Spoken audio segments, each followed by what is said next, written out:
চলো আজ নিয়ে এসেছি এক ঝুড়ি সবজি। তো শীতকাল মানে নানান রকম শাকসবজি, সবাই আমরা অপেক্ষা করে থাকি যে কখন আসবে শীতকাল আর নানান রকম সবজির স্বাদ নেব। তো আজকে আমি এক ঝুড়ি সবজি নিয়ে হাজির হয়েছি, বানাবো একটা নিরামিষ রেসিপি। তো তোমরা ভিডিওটা দেখতে থাকো। তো আমি এখানে নিয়েছি গাজর, ক্যাপসিকাম, টমেটো, আলু আর ফুলকপি। তো গাজরগুলোকে এই যে ডুমো ডুমো করে কেটে নিয়েছি, সব আনাজগুলো গাজর, ক্যাপসিকাম, ফুলকপি সব ডুমো ডুমো করে কেটে নেবো, আর আলুও দেবো। কাটাকুটি হয়ে গেলে ফুলকপিগুলো যদিও আমি বেছে কেটে রেখেছি, কিন্তু তাও একটু গরম জলে দেব। কি জানি ওর মধ্যে কে বাসা বেঁধে রয়েছে, যদিও বেছে নিয়েছি তারপরেও একটু গরম জলে ভিজিয়ে রাখবো। ভিজিয়ে রাখলে কী হবে, যদি কেউ ওর মধ্যে বাসা বেঁধে থাকে সে আর থাকবে না, গরম জলে দেওয়ার মাত্র সে বেরিয়ে যাবে। তো এই যে গরম জলে দিয়ে দিলাম 5 মিনিট রাখলেই হবে। তারপরে কি, এবারে একটা কড়া বসিয়ে দিলাম আর দিয়ে দিলাম ওতে সাদা তেল। তেলটা গরম হলেই দিয়ে দেবো বাঙালির প্রধান মশলা, এই যে শুকনো লঙ্কা আর 5 ফোড়ন।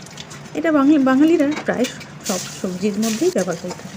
তারপরে দিয়ে দিলাম কেটে রাখা আলু আর টমেটো, এগুলো একটু নেড়ে চেড়ে তারপরে দিয়ে দেবো আমি একটুখানি আদা বাটা আর একটু কাঁচা লঙ্কা। এগুলো দিয়ে একটু নাড়াচাড়া করার পরে মশলার মধ্যে দেবো একটু জিরে গুঁড়ো আর নুন হলুদ তো দিতেই হবে। তো এগুলো দিয়ে একটু ভালো করে একটু কষিয়ে নিলাম। তারপরে দিয়ে দিলাম জল থেকে তুলে রাখা কপিগুলো, এগুলো দিয়ে একটু নাড়াচাড়া করে নেব। তারপরে বাকি সবজিগুলোও দিয়ে দেবো, দিয়ে সবজিগুলো দিয়ে সব একসাথে ভালো করে একটু কষিয়ে নেব। বেশি মশলা দেওয়ার কোনো দরকার নেই আর জল দেওয়ারও দরকার নেই, আঁচটা কমিয়ে ঢাকা দিয়ে রান্না করলেই হয়ে যাবে। ঢাকাটা খুলে মাঝে মাঝে একটু নেড়ে দিলাম। এবার সবজিগুলো সব সেদ্ধ হয়ে গেছে ভালোভাবে, জল ছাড়াই রান্না করেছি। বাস হয়ে গেল রান্না। ওপর থেকে একটু চিনি দিয়ে দিলাম, কারণ নিরামিষ সবজি তো একটুখানি মিষ্টি না দিলে ভালো লাগে না। বাস হয়ে গেল। তারপরে এই যে এখন শীতকালে প্রায় সব রান্নাতেই পড়ে ধনেপাতা, তো সেটাও একটু দিয়ে দিলাম, দিয়ে বাস ঢাকা দিয়ে রেখে দিলাম। 5 মিনিট পরে নামিয়ে নিলাম।